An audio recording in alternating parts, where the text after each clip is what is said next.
Hey everyone, this is the Wealth Building Educator.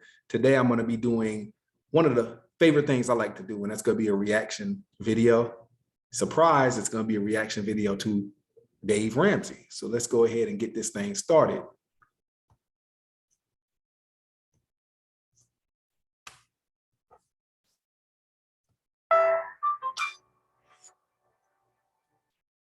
Mike is with us in St. Louis. Hey, Mike, how are you?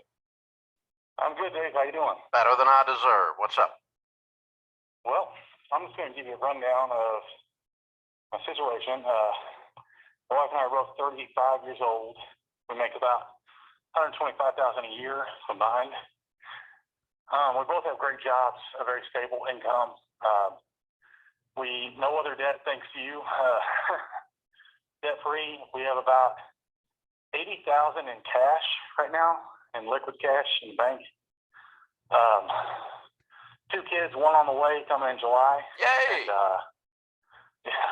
So, but we, since the start of the pandemic, actually right before everything shut down, we bought and sold, and then we bought and sold 2 more times since then. So, wow.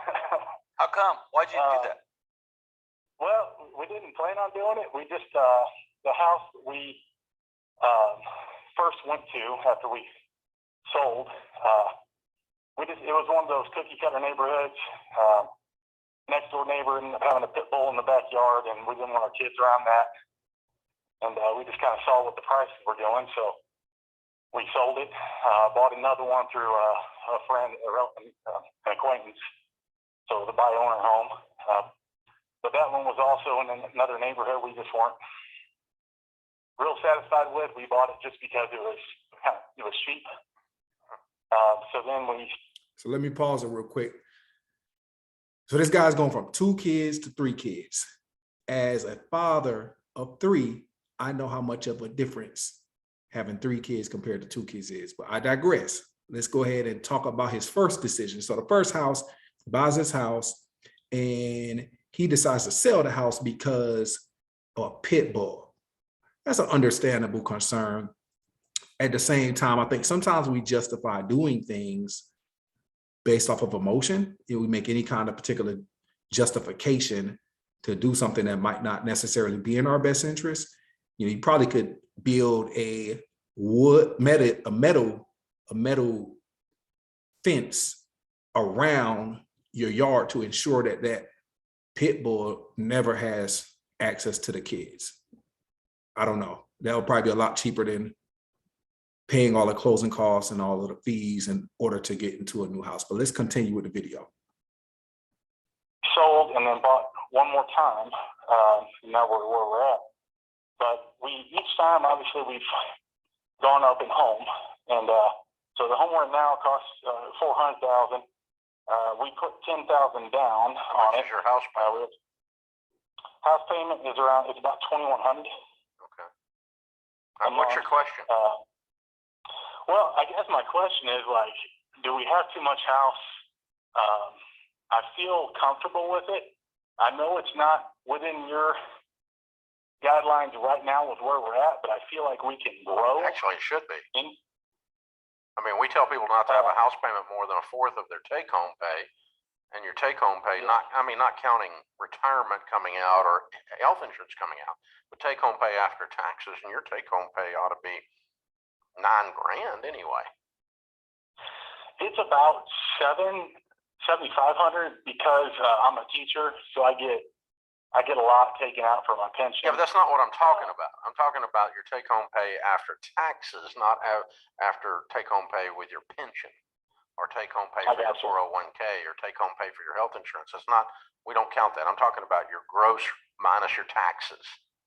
Shouldn't be more than 1/4 of that. Now, did you put this on a 15-year fixed? We did not. It's on a 30, which I know it's not.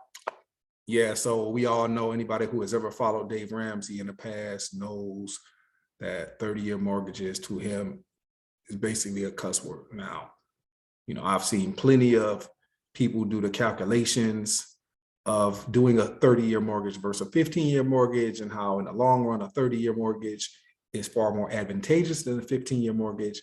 I have about 7.5 years left on our 15-year mortgage and I wouldn't trade it for anything, but I do understand the math behind getting a 30-year fixed rate mortgage as opposed to a 15-year mortgage. And at the same time, I believe that the people who get 15-year mortgages and they pay their mortgages off early enjoy that comfort and the stability and the security of having a paid for mortgage, even though you never truly own your home because of the taxes. And of course, you need to continue to pay insurance and possibly HOA fees, but ultimately a 15-year mortgage gives a lot of people that peace of mind that they require. 15-year mortgage is the way to go with me, but I totally understand why people would do a 30-year mortgage. 30-year mortgage is a cuss word to Mr. Ramsey, though. The best, but no, it's on 30 on 3%. Yeah, and you need to get so you need to work to get it paid off as soon as you can. But no, you're not in over your head on house. I'll tell you what you are doing. Impulsing houses is straight up stupid. I agree.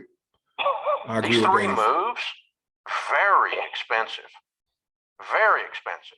I mean, and so if you're going to buy a house, we find out what's in the backyard of the next door neighbor before we buy the house. If you're going to buy a house, there's a permanence to that you have to consider all the possible variables. You can't just go out for the weekend and come home with a new house. Yeah, I'd be willing to bet there's some anxiety issues. There's something going on. There's some running happening, just ping ponging back and forth, and being in house number 3 and already thinking, well, maybe I should, somebody. So just to kind of recap the video, the guy, they buy basically 3 houses. And now the question is whether or not he has too much house. Anybody will tell you that every time you buy a house, you are paying a lot of money in whether junk fees, however you want to look at it, you're paying a lot of money in fees.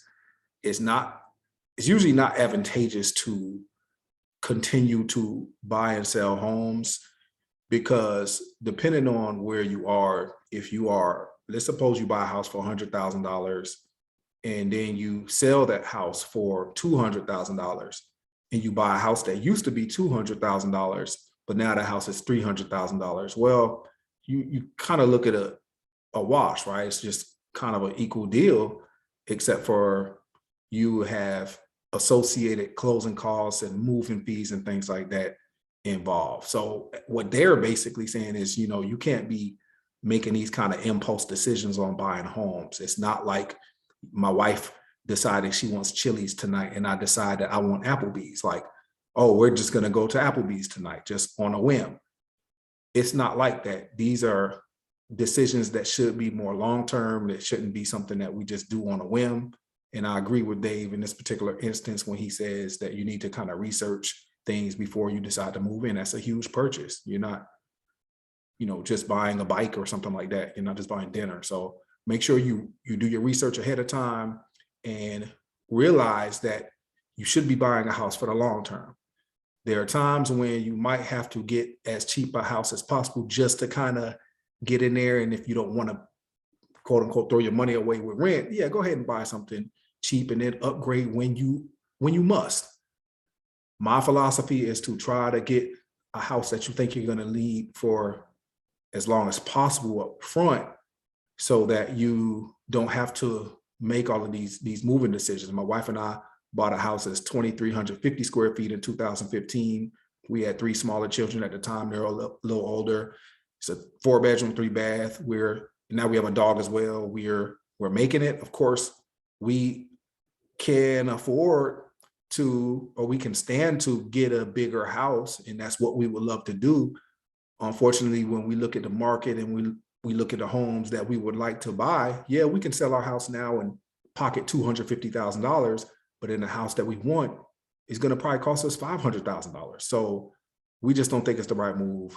And the more we decide to move, obviously you're just throwing so much money away in fees. It's just like, even though homes appreciate in value, it's almost like when every time you trade a car in, you're going to lose money. And just kind of throw out the current auto market, because this is obviously an anomaly with the pandemic and how cars have actually appreciated recently. But ultimately, when you are buying so many houses and continuing to trade your houses, kind of like trading cars, you're losing money at the end of the day. So, hey, I appreciate you all for tuning in.